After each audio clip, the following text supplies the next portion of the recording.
ሰላም ጤና ይስጥልኝ ውድ የማራኪ ቲዩብ ተከታታዮች ሰላማችሁ በያላችሁበት ይብዛልኝ። ዛሬ ደግሞ ይዤላችሁ የመጣሁት ለጀማሪዎቹ የሚሆን የአማርኛ የፊደል ጥናትና ቃላት ምስረታ አጣምሮ የያዘ ቪዲዮ አዘጋጅቼ ይዤላችሁ መጥቻለሁ። ቪዲዮውን ከጅማሬ እስከ ፍጻሜ በጽሞና ተከታተሉት። ለዚህ ቻናል አዳዲስ ከሆናችሁ ሌሎች የምሰራቸው ቪዲዮዎች በማሳወቂያ ወይም ደግሞ በኖቲፊኬሽን መልክ እንዲደርሷችሁ ቻናሉን ሳብስክራይብ፣ ላይክ እና ሼር በማድረግ ቤተሰብ ይሁኑ። በየትኛውም ቦታ ሁናችሁ በውስጥ መስመር በበለጠ መልኩ ገብታችሁ መማር ለምትፈልጉ ኢሞ፣ ዋትስአፕ እንዲሁም ቴሌግራም ስልክ ቁጥር ከታች አስቀምጬላችኋለሁ። ገብታችሁ መማር ትችላላችሁ። አሁን በቀጥታ ወደ ትምህርታችን እንግዲህ ከዚህ ጋር ስክሪን ላይ የምትመለከቷት ፊደል ይቺ የአማርኛ ከ ብለን የምንጠራት ፊደል ነች። ከ ብለን እንጠራታለን። ይችንን ከን ከመጀመሪያ ላይ አድርገን የቃላችን መነሻ ላይ አድርገን ይችን ከ ማለት ነው። ይችንን ከን የቃሎቻችን መነሻ ፊደል አድርገን ቃላት ስንመሰርት ምን አይነት ቃሎች ልንመሰርት እንችላለን? ልክ እንደነዚህ ያሉ። እነዚህ ብቻ ናቸው ማለት አይደለም። እኔ እንደ ምሳሌ እነዚህን አመጣሁላችሁ እንጂ ከዚህ በላይ ያሉ ቃላት እናንተ መመስረት ትችላላችሁ። ለምሳሌ ከ ብሎ ከበረ ይላል። ይኸው ደግምላችኋለሁ፣ በደንብ እርጋታ በሉት። ከበረ በጋራ አድርጋችሁ እነዚህን ስታነቧቸው ምን ይላሉ? ከበረ ከበረ ይላል ማለት ነው። ከዚህኛው ላይ ስትመጡ ሁለተኛው ላይ ስትመጡ ከተማ ከተማ ከተማ ከተማ ይላል። ከዚህኛው ላይ ሶስተኛው ላይ ስትሄዱ ከባድ ከባድ በጋራ ጋር ሶስቱን ፊደል በጋራ ስታነቧቸው ምን ይላሉ?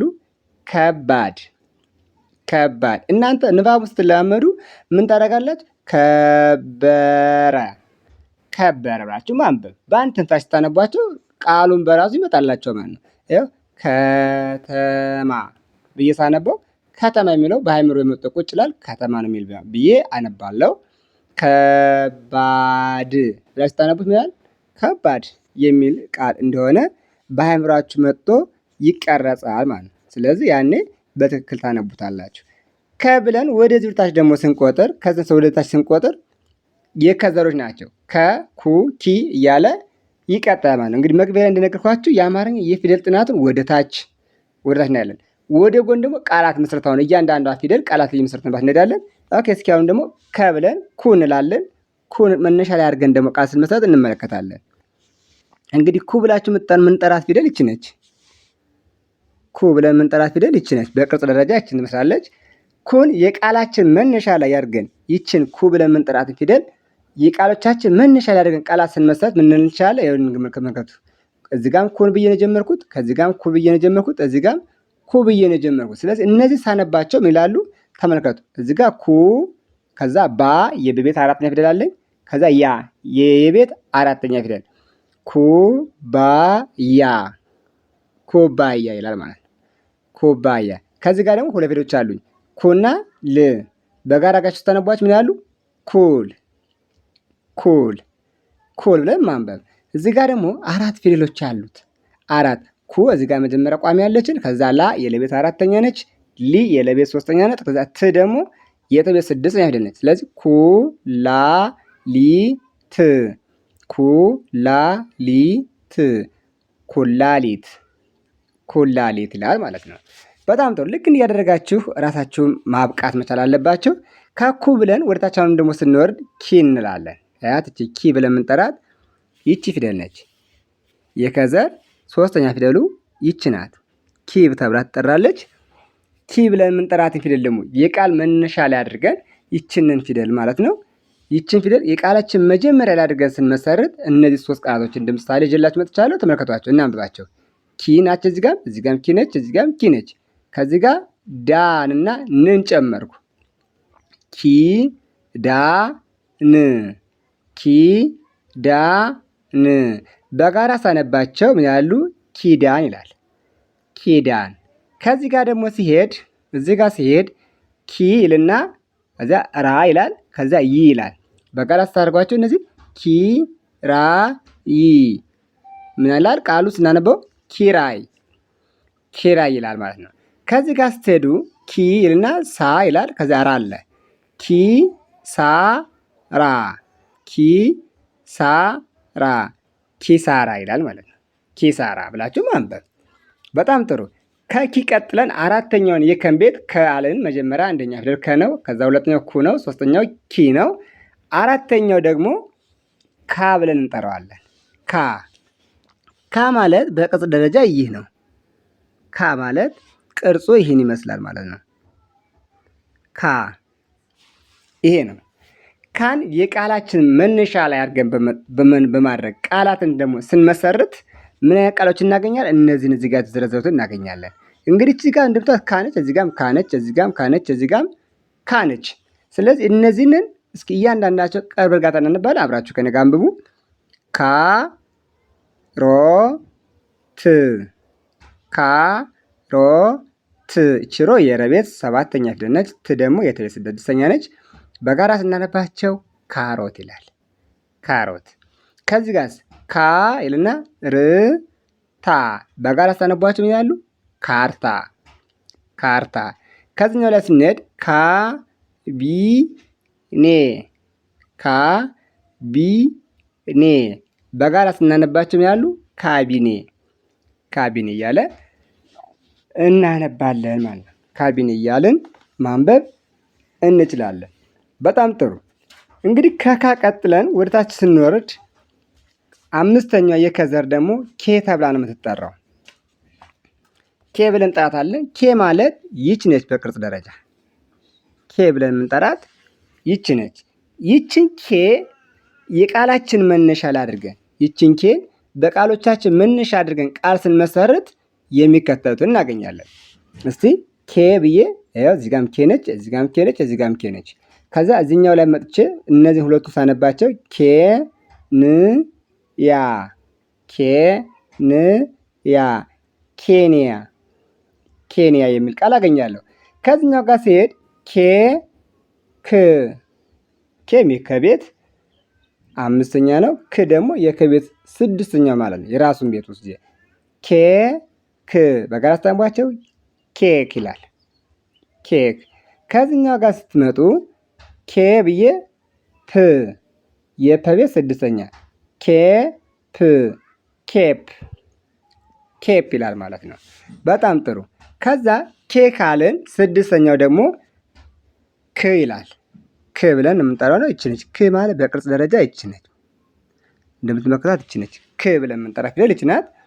ኦኬ። ይችን ክንም በቃላችን መጀመሪያ ላይ አድርገን እዚህ ጋር እንደምታዩቸው እዚህ ጋርም ክነች፣ እዚህ ጋርም ክነች፣ እዚህ ጋርም ክነች። የቃላችን መነሻ ወይም መጀመሪያ ላይ አድርገን ቃል ስንመሰርት ክ ፍ ል ክ ፍ ል ክፍል ክፍል ብለን በጋራ ማንበብ እንችላለን። እነዚህ ማለት ነው። ክፍል ይላል። ከዚህኛው ጋር ስንመጣ ክ ለ ብ ክ ለ ብ እኒህ ስናነባቸው ምን ይላሉ? ክለብ ክለብ ይላል። ከዚህ ጋር ስትመጡ ደግሞ ክ ብለን ል ዛም ል ሁለቱም ል ድግግሞች ማለት ነው። ክ ል ል ስናነባቸው ምን ይላሉ? ክልል ይላል ማለት ክልል የሚል ቃልን ይሰጡኛል። እንግዲህ ከዚህ ጋር እንደምታዩቸው አምስተኛዋን ኬ ናት አልን፣ ስድስተኛዋን ክ ነች አልን። እች ሰባተኛ ደግሞ ኮ ተብላ ትጠራለች። ኮ ማለት እንግዲህ ቅርጻችን ይመስላል። ኮንም ደግሞ የቃሎቻችን መነሻ ላይ ወይም መጀመሪያ ግን ቃላት ስንመሰርት ምን ልንል እንችላለን? ተመልከቱ። ይኸው ኮ ሚ ቴ ኮ ሚ ቴ ኮሚቴ ኮሚቴ ላለው ማለት ነው። ከዚህ ጋር ይህን ደግሞ ስነሳነብ ኮ ሌ ታ ኮ ሌ ታ በጋራ ስታነቡት ኮሌታ ይላል። ኮሌታ። ከዚህ ጋር ደግሞ ስንመጣ ኮ ከ ብ ኮ ከ ብ በጋራ ስታነቡት ምን ይላል? ኮከብ ኮከብ ይላል ማለት ነው። በጣም ጥሩ። እንዲህ ያደረጋችሁ ራሳችሁንን ማብቃትና ራሳችሁን ዝግጁ ማድረግ መቻል አለባችሁ። ይሄ ዝም ብሎ አይደለም። ይሄን ቃል የመሰረቱት ዝም ብዬ አይደለም። ከዚህ ጋር እንግዲህ እናንተ እንደምታዩዋቸው እቺ ኮነች፣ እዚህ ጋር ኮነች። ይችን ኮን በቀላሉ እንድታውቋት ነው። ከዚህ ጋር ኮሚቴ ስትሉ፣ ኮሌታ ስትሉ፣ ኮከብ ስትሉ በቀላሉ እቺ ኮ ብለን ምንጣት ፊደል ትይዟቸዋላችሁ ማለት ነው። ፊደሎችን ደግሞ የያዛችኋቸው ፊደሎች አወቃችኋቸው ማለት ማንበብ ቻላችሁ ማለት ነው። እዚህ ጋር አሁን ክስል ይሄ ክፍል፣ ክለብ፣ ክልል ፈልጌ ሳይሆን ዋናው ትኩረት ምንድነው? ፊደል ጥናቱ ላይ ነው። ክ ስትሉ ክፍል ስትሉ ክ ትዝ ይላችሁ ይገባል። ክለብ ስትሉ ክ ትዝ ይላችሁ ይገባል። ክልል ስንል ክ ልታስታውሱ ትችላላችሁ ብዬ ስላሰብኩ ነው እነዚህ እንደ ማስታወሻ ቃላት ተጠቀሙላችሁ። ሁለተኛም ደግሞ ቃላት እንዴት እንደመሰረት ታውቁ ዘንድ ነው። በጣም ጥሩ። እንግዲህ ከቀጥለን ወ ብለን ምንጠራት ፊደል ደግሞ እናያለን። ወ ማለት ደግሞ በቅርጽ ደረጃ ይች ነች። ወ ብለን ምንጠራት ፊደል ይች ነች። ወ ብለን ደግሞ ቃላት ስንመሰረት ወን መነሻ ላይ በማድረግ ቃላትን ስንመሰረት ምን ልል እችላለሁ? ይኸው ወተት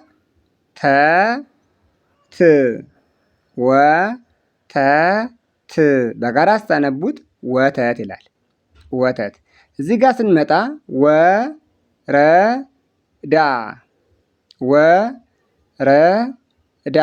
በጋራ ስታነቧቸው ምን ይላሉ? ወረዳ። ከዚህኛው ላይ ጋር ስንሄድ ወራት በጋራ ስታነቡት ምን ይላል? ይሄ ወራት ይላል ማለት ነው። ወራት። ልክ እንዲህ ያደረጋችሁ ማንበብና መላመድ መቻል አለባችሁ ማለት ነው። ኦኬ እንግዲህ ወ ብለን ሁለተኛው ፊደል ደግሞ ማን ብለን እንጠራዋለን? ው ነው የምንለው።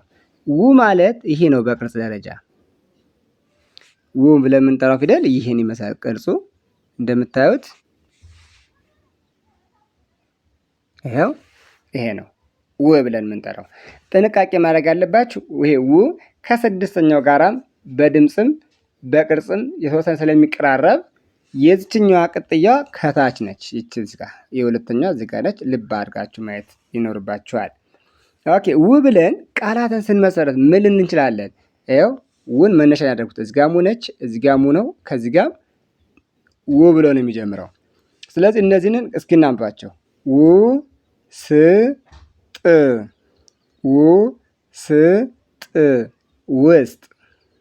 ውስጥ ይላል።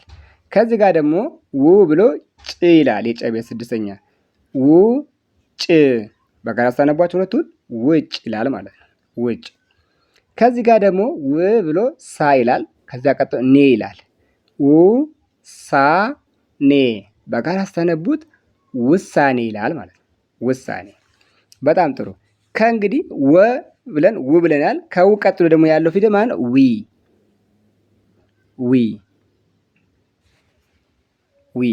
ይችል ዊንም የቃላችን መነሻ ላይ አድርገን ቃላትን ስንመሰረት ምን ልን እንችላለን? ይኸው እዚህ ጋር እነዚህን እንላለን። ዊልቸር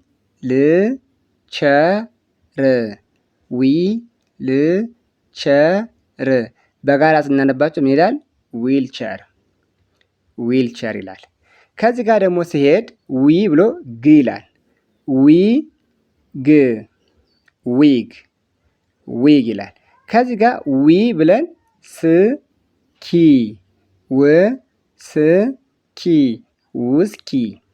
ውስኪ። ስለዚህ እንግዲህ እኒህ ስናነባቸው ዊልቸር፣ ዊግ፣ ዊስኪ ብለን ማንበብ አለብን ማለት ነው። በጣም ጥሩ። ዊ ካልን ቀጣዩ ማነው የሚሆነው? እንግዲህ ዋ ማለት ደግሞ አራተኛው ነው። ይሄን ይመስላል ቅርጹ። ዋ ብለን የምንጠራው ፊደል ይሄ ነው። ዋንም እንደ ሌሎቹ ፊደሎች ሁሉ የቃሎቻችን ውስጥ አካተን ወይም ደግሞ በቃላችን መነሻ ላይ አድርገን ቃል ስንመሰርት ምን ልን እንችላለን? ይሄው ዋጋ በጋራ ስታነቡት ዋጋ ይላል። ዋና ጋን በጋራ ስታነቡ ዋጋ። እዚህ ጋር ደግሞ ባለ አራት ናቸው። ዋስትና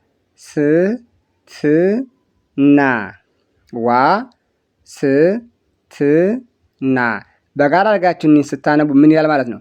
ዋስትና። ዋስትና ይላል ማለት ነው። ከዚህ ጋር ስትመጡ ዋ ብሎ ቢ ይላል። ዋ ቢ ዋ ቢ አያችሁት? ዋቢ። ስለዚህ ዋ ዋጋ፣ ዋ ዋስትና፣ ዋ ዋቢ ብላችሁ ቃላትን መመስረት ትችላላችሁ ማለት ነው። በጣም ጥሩ። እንግዲህ እዚህ ጋር እንደምታዩት ቅድም ወን አይተናል። ው አልን፣ ዊ አልን። ዋ ከዋ ቀጥለን ደግሞ የምንመለከታት ማለች ማለት ነው ዌ። ዌ ብለን የምንጠራት ደግሞ ይቺ ነች ቅርጿ። ዌ ብለን የምንጠራት ፊደል ቅርጿ ይቺ ነች። ወይንም ደግሞ በቃላችን ውስጥ አካተን ስንሰራ ምን ልንል እንችላለን? ተመልከቱ። እዚህ ጋር መጨረሻን የመጣች ደዌ፣ ደዌ፣ ደዌ፣ ደዌ ብለን ቃል መሰርታለን። ከዚህ ጋር ደግሞ መጀመሪያ ነው የመጣች ዌ፣ ዌብ፣ ዌብ፣ ዌብ እንላለን። እዚህ ጋር ስደገም ነዌ፣ ነዌ፣ ነዌ ብለን ቃላትን መሰርታለን ማለት ነው። ስለዚህ እነዚህ በሙሉ ዌን አካተን ቃላትን ስንመሰረት ይሄን ይመስላል። ከዚህ ቀጥለን ወደሚቀጥለው ስንሄድ ወደሚቀጥለውና ወደ መጨረሻ ክፍል ሳመራ እነዚህን እናገኛለን። የወ ቤት ስድስተኛውና ሰባተኛውን። የወ ቤት ሰባተኛ ፊደሉ ስድስተኛ ፊደሉ ምን ይባላል? ወ ይባላል። እንግዲህ ቅድም እንደነገርኳችሁ ከስድስተኛው ጋር ከሁለተኛው ፊደል ጋር የሚቀራረብ ወይም ደግሞ የመመሳሰል ባህሪያት አላቸው። እሱን ጥንቃቄ ልታደርጉ ይገባል ብያችኋለሁ። የሁለተኛው ው ሲሆን እዚህ ጋር ነው እግሩ የሚወጣው፣ እዚህ ጋር መሰረቱ ላይ ነው። ይሄ ግን ከመካከል ላይ ነው። ኦኬ እንግዲህ ው ብለን ቃል ስንመሰርት እነዚህ እናያለን። ው በት፣ ው በት፣ ውበት፣ ውበት። ው ሃ፣ ው ሃ፣ ውሃ፣ ውሃ እንላለን። ከዚህኛው ጋር ስንሄድ ው ለ ታ፣ ው ለ ታ በጋራ አስተናቦት ምን ይላል? ውለታ፣ ውለታ ይላል። ስለዚህ ው ውበት፣ ው ውሃ፣ ው ውለታ እያላችሁ መለማመድ መቻል አለባችሁ። በጣም ጥሩ። የመጨረሻ ትምህርቴ የመጨረሻው ክፍል ይቺ ነች። ወ ብለን ጥራት አለ። ወ ይቺ ወንም ወ ብለን ጥራት የሰባተኛውን ፊደል በቃላቻችን ላይ አካተን ስንሰራት ወይም ደግሞ በቃላችን ውስጥ አስገብተን ስንሰራባት ቃላት ምን ቃል እናገኛለን? የሚከተሉት ቃላት እናገኛለን። ይሄ ሰ ወ ች። እቺ ወ የት መጣች? ከቃላችን መካከል ላይ ማለት ነው። ሰዎች፣ ሰዎች ይላል። ወ ብለን ደግሞ አሁንም አ ወ ን፣ አ ወ ን በጋራ ስታነቡት አዎን ይላል ማለት ነው። ከዚህ ጋር ደግሞ ወ ባ ር ት፣ ወ ባ ር ት ወንባርት፣ ወንባርት የሚል ቃላትን እናገኛለን ማለት ነው። በጣም ጥሩ። እንደዚህ አድርጋችሁ አንብባችሁ ያልገባችሁና ሌሎችም ደግሞ እንዲሰራላችሁ የሚፈልጉት ማንኛውንም አይነት ትምህርት አይነት ካለ ኮሜንት ሳጥን ላይ አስቀምጡልኝ። ይህ ቪዲዮ ለሁሉም ተደራሽ ይሆን ዘንድ ሳብስክራይብ፣ ላይክ እና ሼር በማድረግ ቤተሰብ ይሁኑ። በቀጣይ ቪዲዮ እስክንገናኝ መልካም ጊዜ፣ መልካም ቆይታ።